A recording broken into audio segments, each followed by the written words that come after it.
Shalom, jumpa lagi dengan channel Klapo Sukacita.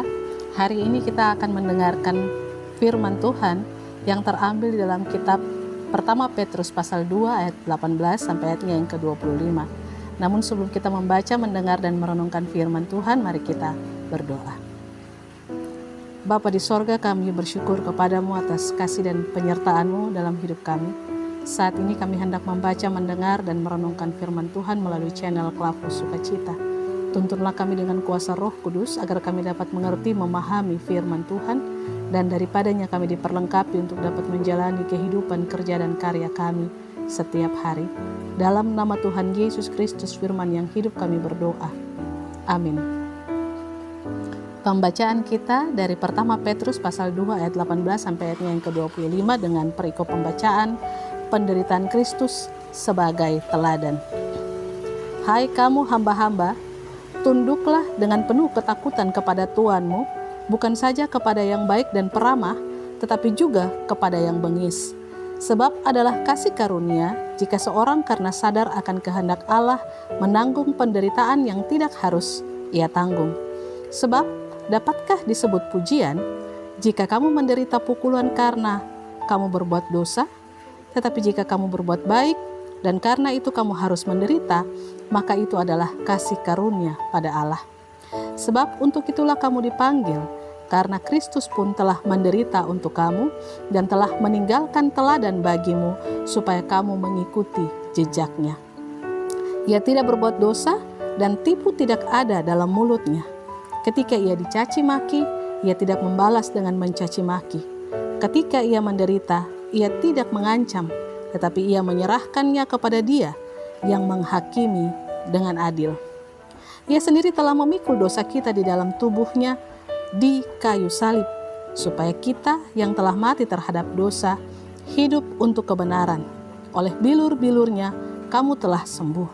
Sebab dahulu kamu sesat seperti domba, tetapi sekarang kamu telah kembali kepada gembala dan pemelihara jiwamu. Demikian firman Tuhan. Dikatakan berbahagia adalah setiap kita yang membaca, mendengar, merenungkan, dan melakukan firman Tuhan di dalam kehidupan setiap hari. Surat ini Rasul Paulus alamatkan kepada orang Kristen yang ia sebut sebagai orang-orang pendatang dan perantau, untuk mengingatkan mereka bahwa pesiara mereka sebagai orang Kristen adalah di dalam dunia yang membenci Yesus Kristus, dan karena itu mereka dapat mengalami penganiayaan karena iman mereka.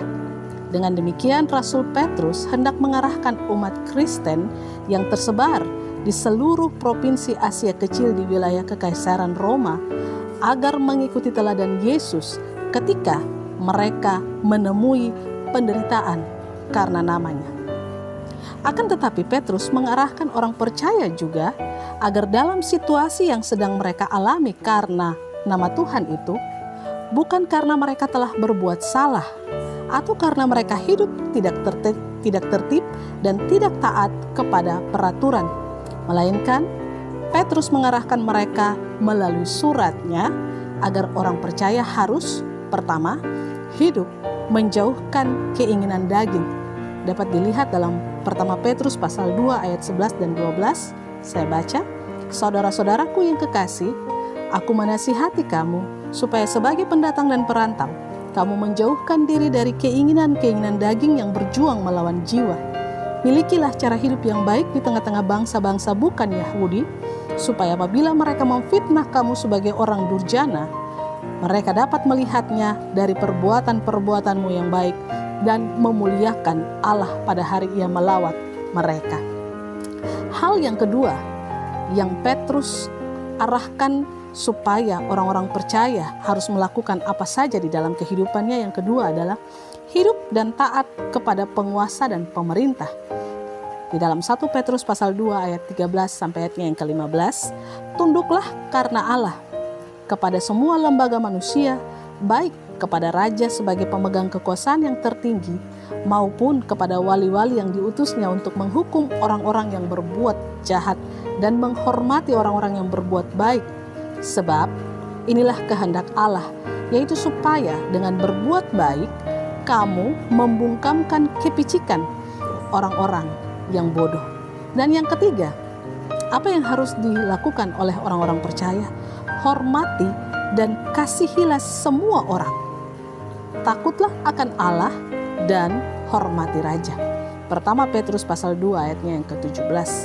Hormatilah semua orang, kasihilah saudara-saudaramu, takutlah akan Allah, hormatilah raja. Saudara-saudara, selain itu juga Rasul Petrus menasihati orang percaya untuk hidup sebagai orang merdeka. Artinya, karena mereka telah ditebus dari segala dosa, oleh sebab itu mereka tidak boleh salah menggunakan kemerdekaan yang telah mereka peroleh untuk hidup dalam kejahatan. Pada pasalnya yang kedua ayat 16. Selanjutnya, Rasul Petrus mengokohkan iman orang percaya bahwa ketika kehidupan mereka tidak bercela, tetapi mereka kemudian dianiaya, difitnah, dan menderita, maka mereka tidak boleh takut untuk menghadapi penderitaan itu. Petrus memperhadapkan kepada umat tentang bagaimana Yesus juga telah mengalami penderitaan dan hukuman, padahal dia tidak berbuat salah. Ayatnya yang ke-22 dan ayatnya yang ke-25. Karena bagi Petrus, jika seseorang tidak berbuat salah dan harus menderita, maka itu adalah kasih karunia Allah. Ayatnya yang ke-19 dari bacaan kita di hari ini. Saudara-saudara yang Yesus kasihi, jika kehidupan orang Kristen yang tak bercela harus menemui penderitaan, maka mari kita merenungkan bacaan dan tema kita di hari ini yang berbunyi pengorbanannya sebagai teladan kita. Kita diingatkan untuk tetap mempertahankan iman kita walau harus menemui kesukaran dan penderitaan. Kita mungkin akan dijauhi atau dikucilkan oleh orang lain karena iman kita kepada Kristus. Kita mungkin tidak mendapat jabatan atau posisi tertentu, padahal kita pantas untuk mendapatkannya karena iman kita kepada Yesus. Kita dibenci, difitnah karena selalu mengatakan kebenaran dan tidak kompromi terhadap dosa. Kita mungkin tertindas dan hak-hak kita dirampas karena kita tidak mau sepaham dengan golongan tertentu. Kita merasa tersakiti dan bahkan kehilangan harga diri ketika tanpa salah kita dihina, diejek oleh orang-orang yang iri hati dan cemburu atas keberhasilan kita. Diingatkan melalui firman hari ini di ayatnya yang ke-21 sampai ayatnya yang ke-23. Sebab untuk itulah kamu dipanggil, karena Kristus pun telah menderita untuk kamu dan telah meninggalkan teladan bagimu supaya kamu mengikuti jejaknya. Ia tidak berbuat dosa dan tipu tidak ada dalam mulutnya. Ketika ia dicaci maki, ia tidak membalas dengan mencaci maki. Ketika ia menderita, ia tidak mengancam, tetapi ia menyerahkannya kepada Dia yang menghakimi dengan adil. Saudara-saudara, Yesus telah memberi teladan melalui pengorbanannya. Sebagai umatnya, Dia tidak mengiming-imingkan kebahagiaan yang jauh dari susah, senang di sepanjang jalan hidup, atau hanya ada tawa tanpa air mata. Tetapi kita juga akan menemui tantangan, persoalan, dan masalah yang membuat kita menderita. Dan jika hal itu kita alami, pandanglah pada Yesus. Dia adalah teladan bagi kita dalam menghadapi, melewati, dan menyelesaikan semua persoalan kita. Dia Allah kita dan hanya kepadanya saja kita berharap. Tuhan memberkati kita dengan firman-Nya. Amin. Mari kita berdoa.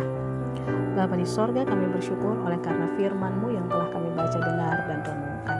Biarlah Engkau meteraikan itu di dalam seluruh kehidupan kami dan menulisnya di dalam loh hati kami, agar melalui pengorbanan-Mu sebagai teladan dalam kehidupan kami, memperlengkapi kami ketika kami menghadapi berbagai persoalan, masalah, bahkan penderitaan dalam hidup kami. Kami berdoa bagi setiap umat Tuhan yang terhubung dengan channel Klavo Sukacita di mana saja mereka berada. Tuhan menjaga mengawal kehidupan umat-Mu yang senantiasa mendengar channel Klavo Sukacita. Biarlah kekuatan firman Tuhan melengkapi mereka juga di dalam mereka menjalani kehidupan, kerja dan karya hari demi hari.